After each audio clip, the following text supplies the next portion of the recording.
Amém. As crianças podem sair, por favor? Amém. Abra sua Bíblia, amado irmão, no livro de Êxodo, segundo livro do Antigo Testamento, o livro de Êxodo. Esse livro tão maravilhoso das Escrituras Sagradas, o capítulo 3, versículo 13. Eu queria que você mantivesse a sua Bíblia aberta. Eu vou transitar em alguns textos com você esta noite, porque eu gostaria de iniciar essa série de mensagens com você sobre reformados pelo Espírito. Esse é o mês que nós comemoramos a Reforma Protestante, quando a luz da palavra de Deus se acendeu sobre a vida daquele monge, Martinho Lutero, e tanta coisa mudou. Isso nos alcançou até hoje. Aquilo que Deus fez há mais de 500 anos tem repercussão em nossos dias, tem um poder, tem influência direta em nossas vidas hoje, de várias formas, de diversas maneiras, e transformou o mundo a partir de então. E há um paralelo nesse texto aqui, e hoje eu gostaria de ver o mais importante legado que a Reforma Protestante deixou para a gente: o verdadeiro conhecimento de Deus. Foi o maior legado, foi a maior herança que a Reforma Protestante deixou até hoje. Foi o conhecimento correto, o conhecimento bíblico de Deus. E lá em Êxodo capítulo 3, versículo 13, Moisés está diante da sarça ardente. Deus está se revelando a Moisés, e então o texto sagrado diz assim: Moisés disse para Deus: eis que quando eu for falar com os filhos de Israel e lhes disser: o Deus dos seus pais me enviou a vocês, eles vão me perguntar qual é o nome dele, e então o que lhes direi? Até aí o nosso texto sagrado. Quando a família de Jacó desceu ao Egito, e eles eram um pouco mais de 70 pessoas, e por mão de José, eles, no final do livro de Gênesis, eles chegam ao Egito. Eles conheciam a promessa de Deus, que Deus havia feito ao avô deles, Abraão.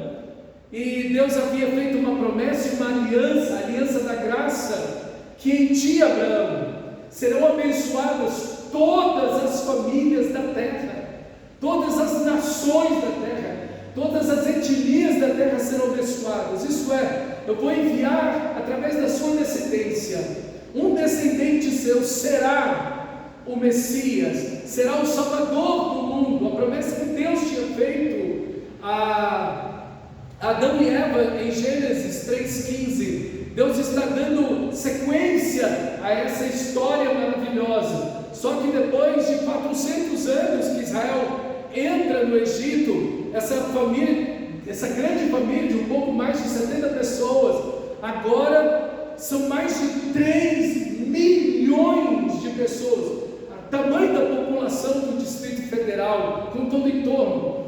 E agora eles não conhecem o Senhor e estão debaixo de um sofrimento muito grande. Faraó, o Egito, já por séculos estava escravizando a nação de Israel, e eles estavam sentenciados a uma morte certa. Ali no Egito, já estavam matando as crianças, lançando-as no Nilo, os meninos, lançando-os no Nilo, e a nação de Israel estava definhando sob a mão pesada da escravidão do Egito. Então, o primeiro abolicionista vem para agir na nação de Israel. Primeiro abolicionista, a primeira pessoa que é contra a escravidão, o próprio Deus, que não criou ninguém para ser escravo. Glória a Deus por isso. Ele ouve o clamor daquele povo, ele vê a opressão, aquilo entra na alma de Deus, no coração de Deus. Seu coração se quebranta diante do sofrimento intenso que a nação de Israel está sofrendo, está passando. Então Deus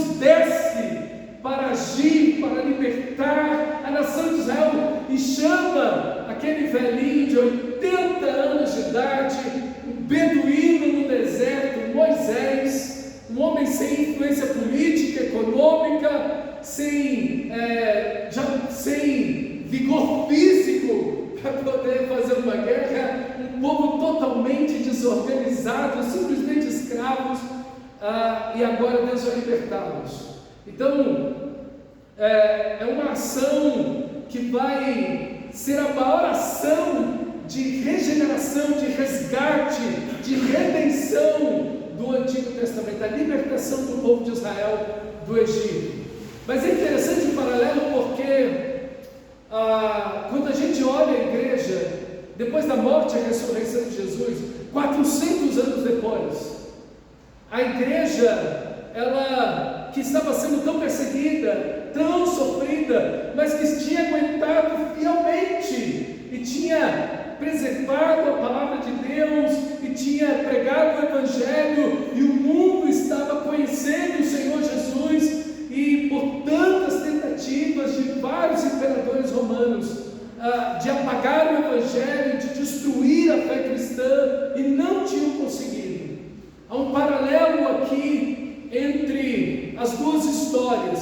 Agora, essa mesma igreja que lutou tanto pela sua fé, ela se junta agora, porque o imperador romano Constantino, ele, não podendo vencer o Evangelho, e vendo também uma estratégia política e econômica ali, abraça o cristianismo como uma fé oficial do Império Romano. Então, do dia à noite, todo mundo se torna cristão, mas ninguém deixa suas práticas, ninguém deixa seus deuses, ninguém deixa nada disso, simplesmente ela abraça o cristianismo como uma fé oficial do Império Romano. Por isso que a Igreja Católica Romana foi exatamente esse ato aí de abraçar a fé cristã. E o que nós vemos é que tanto um quanto o outro, em todos os dois momentos, o verdadeiro conhecimento de Deus se perde.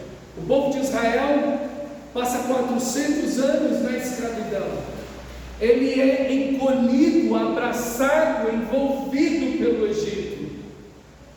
E ele perde o conhecimento de Deus, a ponto de Moisés, ao dialogar com Deus nesse texto, mas o Deus dos nossos pais me mandou vir aqui, eles vão perguntar quem é, qual o nome dele. Nós não sabemos quem é o Deus de Israel.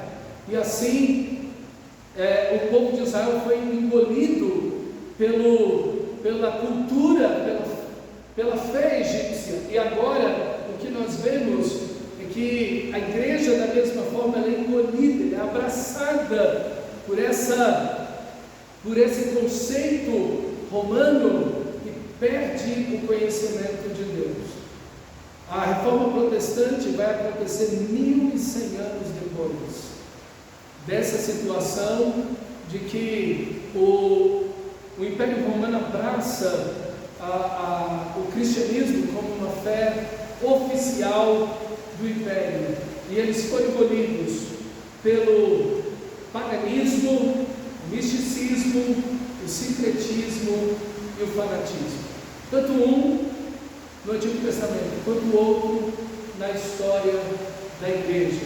Mas Deus levanta Moisés para trazer o conhecimento de Deus. Então Deus vai dizer: eu sou o que sou. Em outras palavras, a gente entende, né? O que significa eu sou o que sou? Que é o que Deus vai falar no versículo 14 para Moisés, desse capítulo 3 de Êxodo. Quer dizer, eu sou o eterno, eu sou o primeiro e o último, o princípio e o fim, o alfa e o ômega. Eu sou o eterno, eu sou aquele que se faz presente. E então Deus se revela a Moisés, Deus se revela à nação de Israel, liberta a nação de Israel. E agora a mesma coisa vai acontecer quando Deus se revela de forma maravilhosa através do livro de Romanos, das Escrituras Sagradas, a Martim Lutero, em Romanos capítulo 1, texto da semana passada, que o pastor de governo pegou aqui, Romanos 1,17. Não me envergonhe do Evangelho, porque ele é o poder de Deus para a salvação de todo que crê, de todo o que crê. Então, o texto conclui dizendo: porque a justiça de Deus se revela no Evangelho de fé em fé, como está escrito: o justo viverá pela fé. Martinho Lutero dizia que odiava esse versículo, porque ele diz que a justiça de Deus, como Deus cobra justiça de vermes pecadores, é o que Martinho Lutero dizia. Como Deus quer achar injustiça em um pecador, Ele só vai achar pecados, crimes, Ele não vai achar outra coisa a não ser injustiça. Mas como Ele procura justiça em mim, Martinho Lutero não entendia isso. E ele, quando diante desse texto, ele vai dizer: o justo, aquele que foi justificado, que foi salvo, que foi perdoado, viverá pela fé, porque a justiça de Deus se revela no Evangelho, na pessoa de Cristo, na cruz de Cristo, nas feridas de Cristo, no sacrifício de Cristo. Ali o Evangelho se revela, o pecado é pago na pessoa de Cristo e na cruz, o justo pelos injustos, é o que diz o apóstolo Pedro. E é exatamente isso que foi resgatado na Reforma Protestante. E na realidade é isso, o nome de Deus, o caráter de Deus, a ação de Deus, é a herança fundamental que nós recebemos da Reforma Protestante, esse conhecimento correto, bíblico, da pessoa de Deus. E por que o bíblico é correto? Porque é Deus se revelando na sua palavra a nós. Não é um texto, como muitos acreditam, que papel aceita qualquer coisa. É muito simplista alguém que diz isso. E quando alguém diz isso, não entende que esse é o livro mais respeitado historicamente falando. Esse é o livro com as maiores evidências históricas e arqueológicas do mundo. Se alguém não crê na Bíblia, não pode acreditar em mais nada, nem na arqueologia e nem na história. Acabou tudo.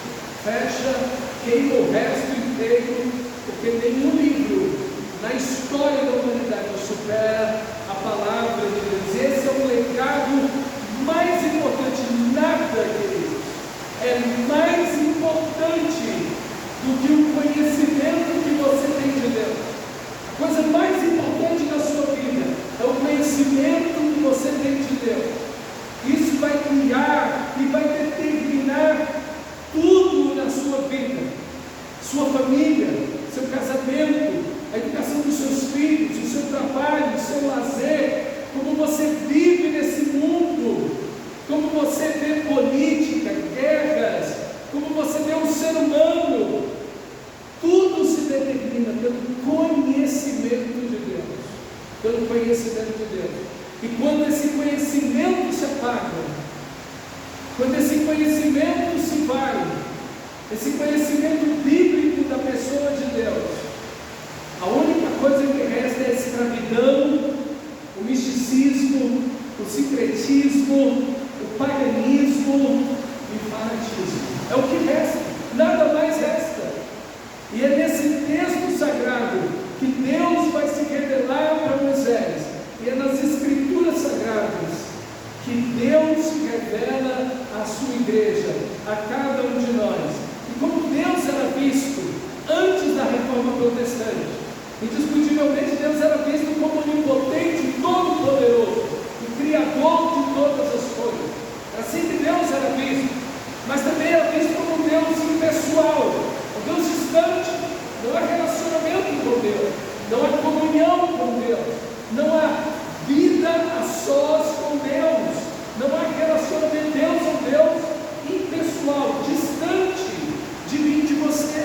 Era assim que Deus era visto antes da Reforma Protestante, e não apenas como um Deus todo-poderoso e distante, mas um Deus que está de modo impessoal, perto, para punir como justo juiz. A ideia é que Deus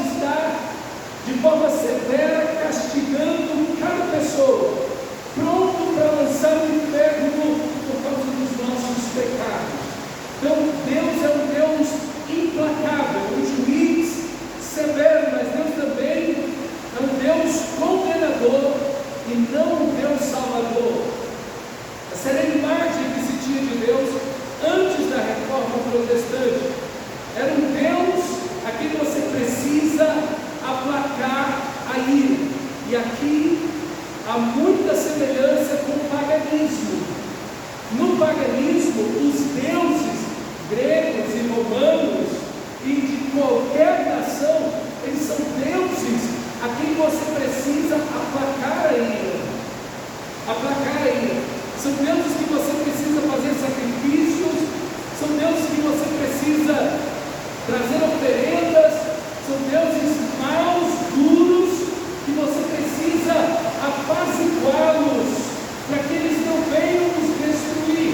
Por isso que todos os desastres que aconteciam, ou epidemias e pandemias que aconteciam, as pessoas diziam: Deus está irado, Deus está contra nós. Então eles tinham de alguma forma que apaziguar esses deuses orgulhosos, distantes, e que produziam e tinham prazer no sofrimento humano. Israel pensava o mesmo do Senhor. Veja, quando o povo de Israel é liberto do Egito, logo depois desse texto aqui de Êxodo, capítulo 3, eles estão tão envolvidos na cultura egípcia que eles materializam Deus e fazem 2 bezerros de ouro e diz: esses aí são os deuses que te tiraram da terra do Egito. Então, a mentalidade do povo de Israel, quando sai do Êxodo, é muito parecida com a mesma mentalidade da igreja antes da Reforma Protestante. Há uma visão pagã da pessoa de Deus. E qual a consequência disso? Um Deus distante, um Deus onipotente, poderoso, mas um Deus distante. Quem vai se relacionar com Deus? Não há relacionamento com Deus, não há comunhão com Deus, não há vida de amor e de relacionamento com Deus. Acabou o Evangelho. O Evangelho apaga ali. Porque se o Evangelho tem como essência o relacionamento, a reconstrução do relacionamento com Deus, a aliança com Deus, um Deus distante, mau, severo, quebra a ideia exatamente do próprio Evangelho. Ninguém vive o Evangelho na ideia de um Deus mau, severo e distante, mal-humorado, zangado. Deus era cinza, né? Deus era infeliz, e Ele queria fazer todo mundo infeliz e tinha prazer na infelicidade de todo mundo. Essa era a mentalidade para a reforma que as pessoas tinham. Por isso que as pessoas trocaram a oração por repetição. A ideia de você apaziguar Deus, a ideia de uma penitência, de se punir. Então, quando você vai e se confessa, você tem que pagar pelo seu pecado. Então, você tem que repetir tantas vezes, tantas orações, e assim a pessoa ia para tentar apaziguar esse Deus, para tentar se aproximar de um Deus zangado, irado, pronto para te lançar no inferno. Então você tinha que subir escadas de joelho, você tinha que caminhar carregando cruzes, você tinha que fazer autoflagelação, você tinha que passar fome para pagar os seus pecados. O sofrimento é uma forma de você pagar os seus pecados. Talvez você já pensou assim, mesmo depois de crente: não é possível, eu estou sofrendo, estou pagando meus pecados. Está errado isso, ó. Isso é uma ideia completamente contrária ao Evangelho.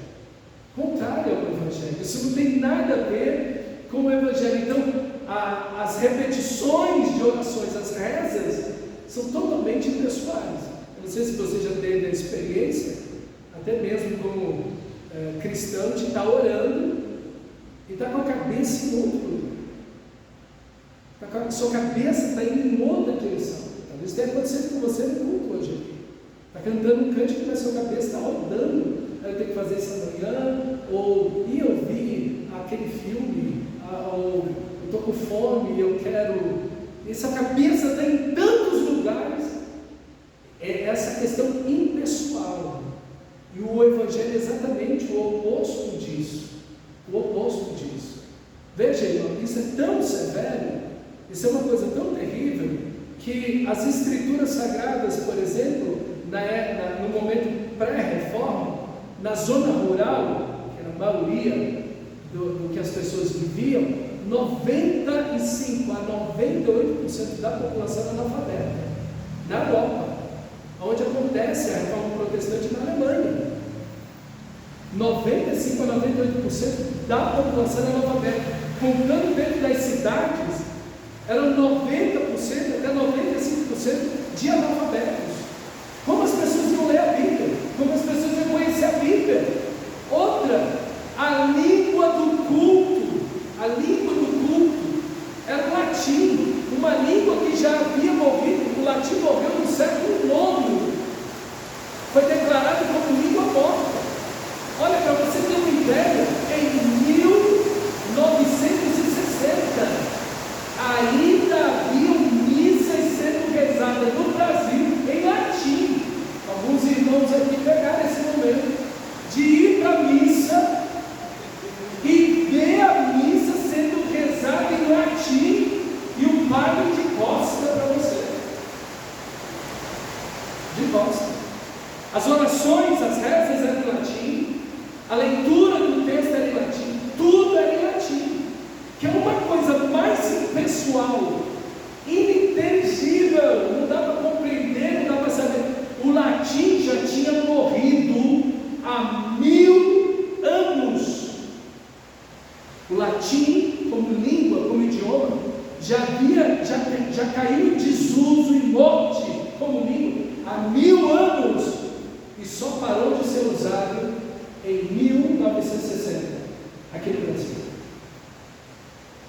Que sentido tem isso? Que conhecimento de Deus tem ele? O que se sabe do Evangelho, da graça de Deus, do conhecimento de Deus, do amor de Deus, da misericórdia de Deus, da cruz de Cristo? Não tem nada aí. Mas quando a palavra de Deus sendo lida por Martinho Lutero, ele está lendo o texto sagrado de Romanos e lendo a Bíblia, o Espírito de Deus acende aquela luz sobre ele, o conhecimento de Deus volta. Quando Deus se revela a Moisés aqui, e Deus se declara a Moisés quem ele é, e depois Moisés vai escrever os 5 primeiros livros da Bíblia, Torá, o Pentateuco, e ali o conhecimento de Deus se revela e vai influenciar o mundo inteiro com os 10 mandamentos.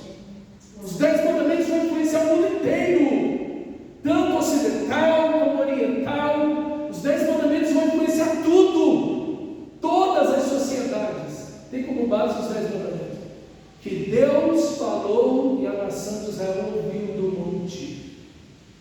E Moisés, Deus escreveu, depois Moisés quebra as tábuas da lei, porque o povo quebrou a aliança e ele escreve. Agora Moisés vai escrever os 10 mandamentos, as 10 palavras nas pedras, nas 2 tábuas. Meus irmãos, que coisa extraordinária é quando o conhecimento de Deus é trazido a nós. Então, todo esse misticismo de indulgências, sacrifícios, penitências,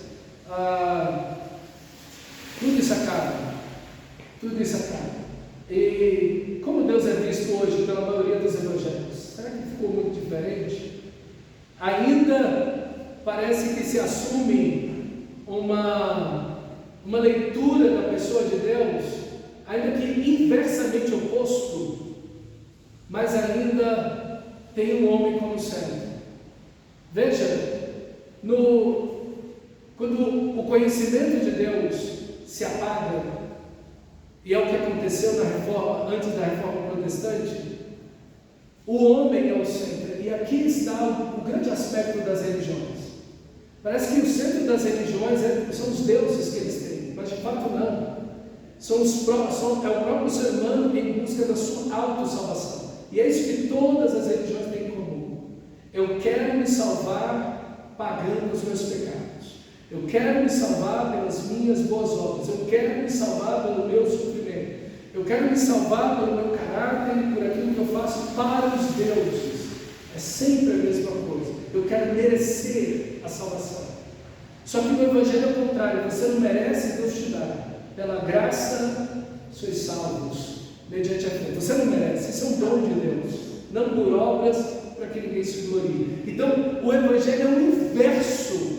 O Evangelho não é você buscando a salvação, é Deus buscando você para te salvar. Como em Êxodo, eu ouvi o sofrimento, isso entrou no meu coração e eu desci para livrar vocês. Eu desci para salvar vocês. Vocês não me conhecem, vocês não sabem quem eu sou e meu nome, mas eu desci para salvar.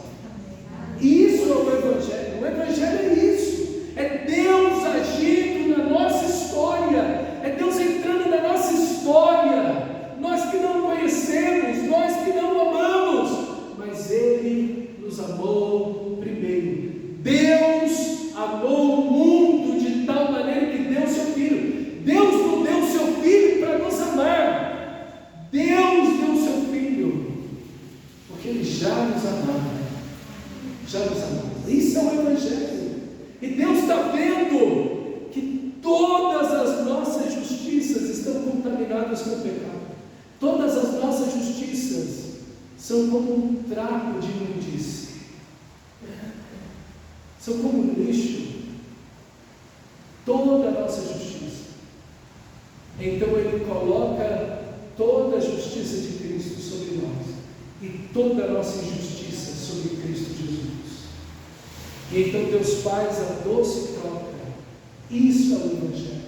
O Evangelho é quando Cristo toma o seu lugar na cruz e no inferno e paga todos os seus pecados que você jamais poderia pagar. Ele trocou de lugar com você. Isso é o Evangelho, meus irmãos. Não uma tentativa humana, mas é a tentativa certa de Deus de nos salvar naquela cruz maravilhosa. Então, como a igreja hoje, os evangélicos hoje vêm a Deus. Antes da reforma protestante, Deus era um Deus irado, zangado, distante. Agora, você é o centro do coração de Deus. Agora, Deus tem unido você. Deus tem unido, e é você. Você é o centro de Deus. Você é o centro do universo. Você é um homem vitruviano, o centro de tudo, a medida de todas as coisas. Nada mudou. A coisa continua a mesma. Não, queridos, não. Isso não é o Evangelho. Antes, as pessoas tentavam se salvar por penitências e obrigações e boas obras. Agora, o centro de tudo continua o homem. Eu venho para ser abençoado, a minha fé ordena Deus, Deus tem que obedecer a minha fé. A minha fé move Deus, a minha fé manda em Deus. Há um ponto central mesmo do ser humano. Tudo continua dentro da mesma ideia de que o ser humano continua o centro de todas as coisas. Antes, as pessoas estavam no analfabetismo literal. Hoje, e por isso não podiam ler a Bíblia, porque não sabiam ler, mas também não tinham dinheiro, fortuna para comprar livro, muito caro. Hoje, há um analfabetismo bíblico. A grande maioria dos evangélicos brasileiros não lê a Bíblia. Tem a Bíblia, mas não lê a Bíblia. Os pastores que deveriam conhecer intensa, profundamente a Bíblia, mais da metade deles nunca leu uma magra leitura da Bíblia toda. Então, há um mesmo analfabetismo bíblico, tanto antes da reforma e agora nos nossos dias. E o culto se tornou um lugar não de salvação, mas de intervenções financeiras e conforto emocional. Aí eu quero vir para o culto, porque eu quero rir muito, sair dali bem animado, sou alguém especial e maravilhoso. Exatamente uma ideia bem infantil que se tem hoje em dia. Meus irmãos, mas a herança do conhecimento bíblico de Deus foi o que a Reforma Protestante deixou para a gente. E esse texto maravilhoso, que é a pergunta que Moisés faz: qual é o nome do Senhor? Nós, quando lemos a Bíblia, vamos ver só no Evangelho de João, 20 capítulos, um Evangelho tão maravilhoso. O nome de Deus é tomado por Pai, por Jesus, mais de 124 vezes. O Pai, Jesus é revelado, o nome de Deus se revela pelos lábios de Jesus, o Pai Celestial, o Pai. E assim Deus se revela de uma maneira maravilhosa. O Pai nosso que estais nos céus. A reconciliação. O Evangelho se revela na pessoa do Pai, no conhecimento do Pai Celestial.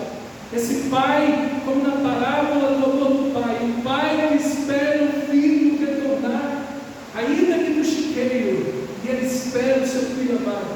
O Filho que está dentro de casa, tão perdido quanto que se foi, também o Pai está ali ao lado dele. Meus irmãos, o Evangelho revela Deus como Pai. Jesus revelou o Pai Celestial, o Deus maravilhoso. Esse aspecto familiar, esse aspecto de amor, de graça, que se revela no Evangelho. Quando os reformadores começaram a ler o texto sagrado, e eles viram como Deus se revela como Pai, meus irmãos, isso mudou tudo. Aquela perspectiva de um Deus irado, distante, malvado, zangado, que tinha prazer no sofrimento humano e que queria que as pessoas sofressem no inferno, aquilo tudo mudou, porque eles viram o Pai Celestial. Ora, tudo provém de Deus, que nos reconciliou consigo mesmo por meio de Cristo e nos deu o ministério da reconciliação, a saber, Deus estava em Cristo reconciliando consigo o mundo, não imputando aos homens as suas transgressões, e nos confiou a palavra da reconciliação. 2 Coríntios 5, 18 e 19. O Evangelho da reconciliação. O Deus que é o próprio amor. O Deus que tem prazer em salvar. O Deus que tem prazer na reconciliação, no arrependimento. A festa do céu, quando o pecador se arrepende. Essa é a mensagem maravilhosa. Essa imagem de um Deus que tem prazer na salvação. Meus irmãos, isso é totalmente contrário ao que se tinha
na morte e no Deus que não tem prazer na condenação e no sofrimento, mas tem prazer na salvação.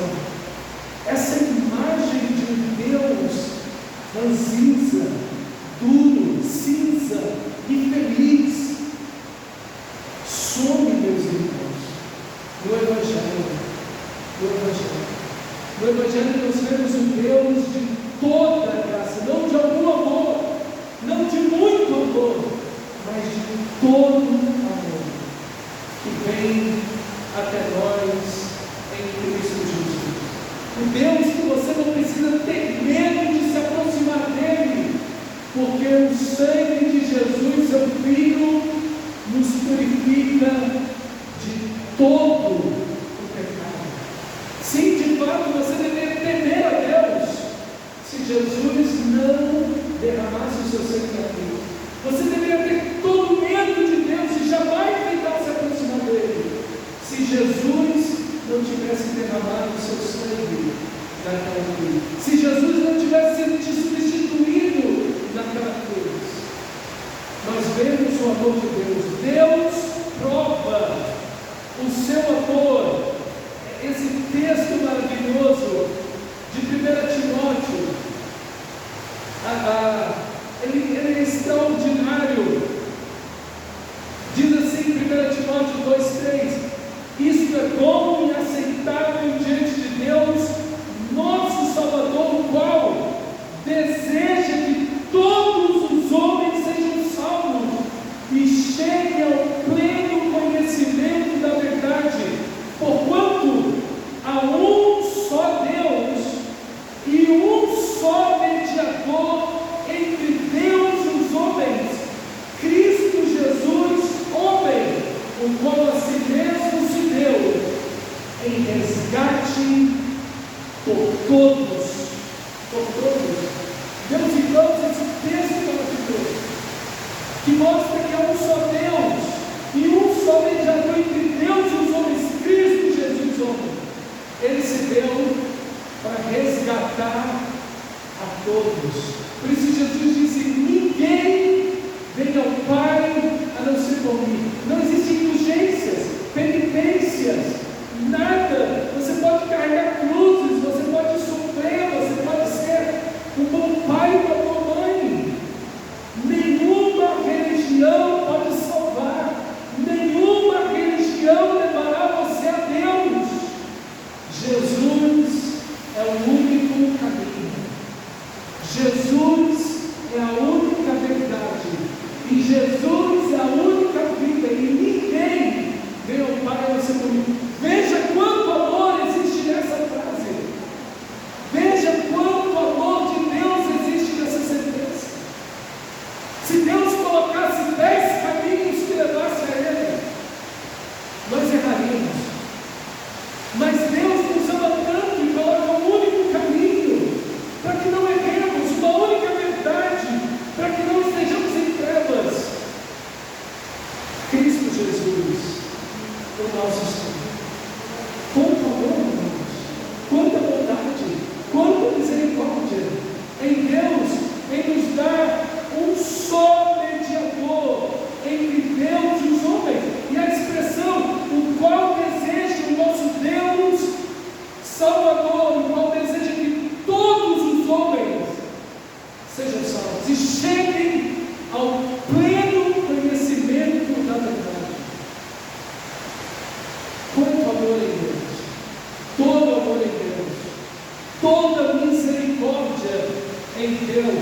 Por isso 1 Pedro 3,18 vai dizer: pois também Cristo morreu uma única vez pelos pecados, o justo pelos injustos, para conduzir-vos a Deus, mortos sim na carne, mas vivificado em espírito, ressuscitou. Cristo morreu pelos pecados uma única vez, o justo, o santo, o perfeito, o sacrifício perfeito pelos injustos, para conduzir-nos a Deus. Você só vai a Deus em Cristo Jesus. De qualquer outra maneira, você não tem perdão dos seus pecados.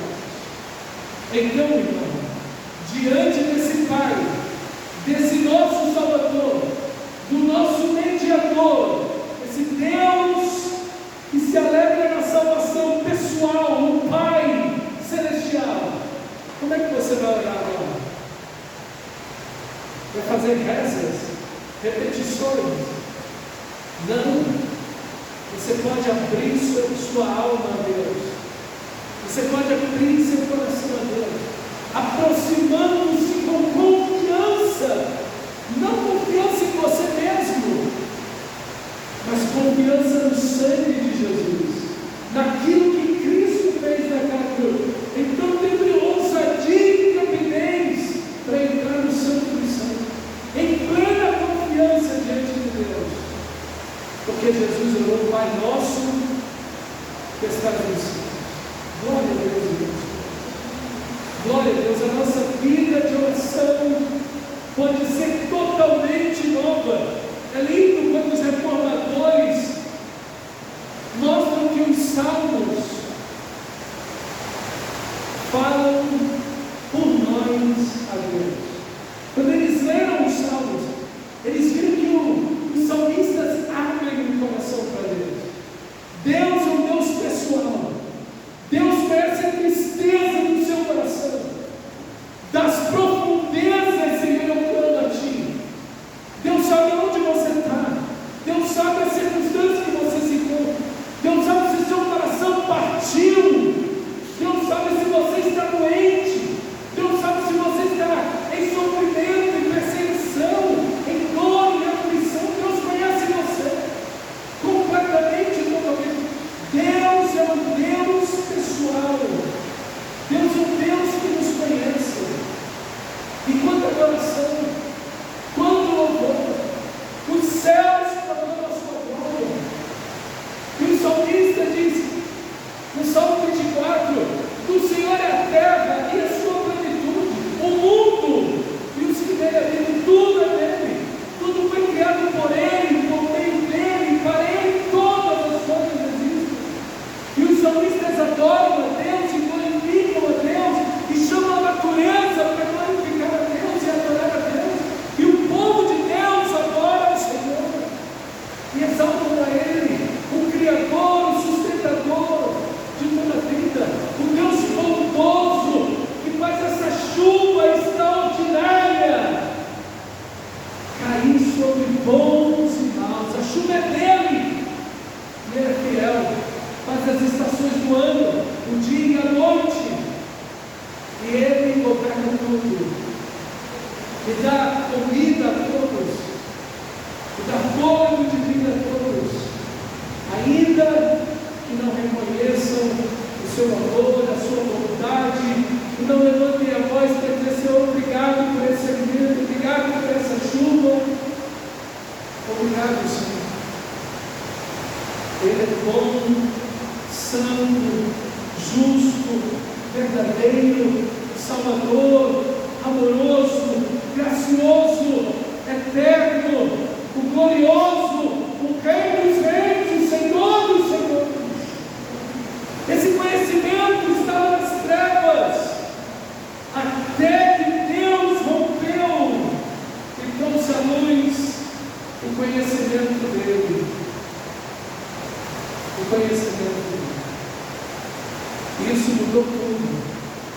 E do conhecimento de Deus, tudo na vida de Martinho Lutero, dos reformadores, da igreja e assim na sociedade começou a mudar.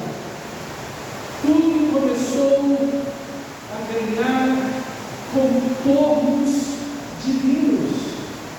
Tudo começou a ganhar a face de Deus na sociedade. A sociedade começou, por causa do Evangelho, a pregação do Evangelho, transformando pessoa a pessoa, vida a vida, família a família. A sociedade começou a mudar e a sociedade começou a ser, em grande parte, nunca na sua totalidade, começou a se a expressar, a espelhar o caráter de Deus. O caráter de Deus. O Deus que se revela na natureza, e por isso precisamos cuidar da natureza, porque viu Deus que tudo era bom. O Deus que olha com justiça, e que não faz acepção de pessoas. Não importa se é um escravo, não importa se é homem, se é mulher, se é criança, não importa se é rico, se é pobre, a justiça é para todos. A justiça é para todos, porque para Deus, em Cristo, nada disso faz diferença. Todos são de fato iguais diante de Deus. E todos devem ser iguais diante da justiça.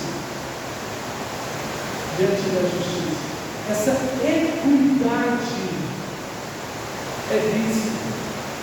E isso começa a se espelhar na sociedade dos irmãos. E é lindo quando você olha os 10 mandamentos. Os 10 mandamentos começam com a graça de Deus.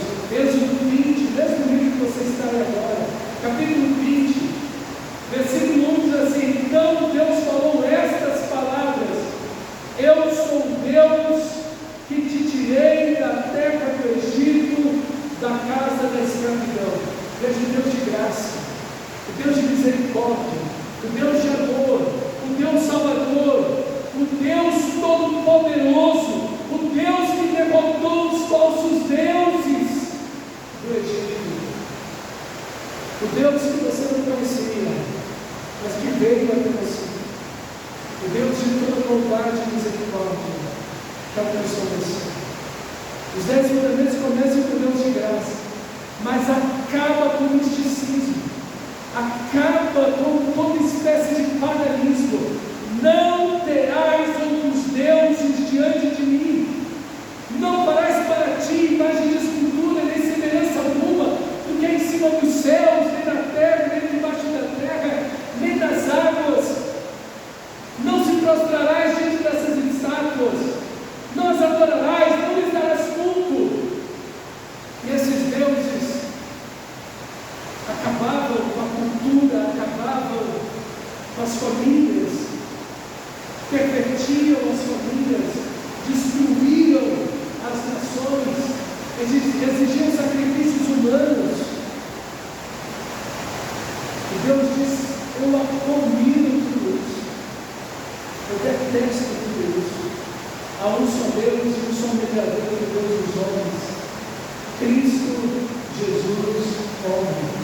O resto é tudo mentira, é tudo espantalho no pepinal, é tudo obra ridícula.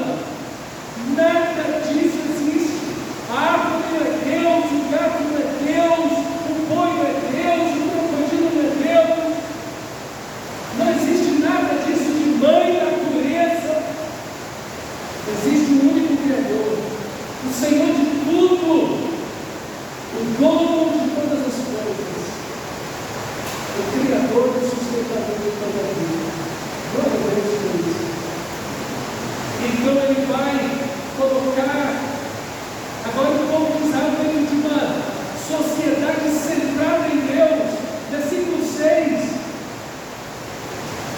Lembra-te do dia do sábado.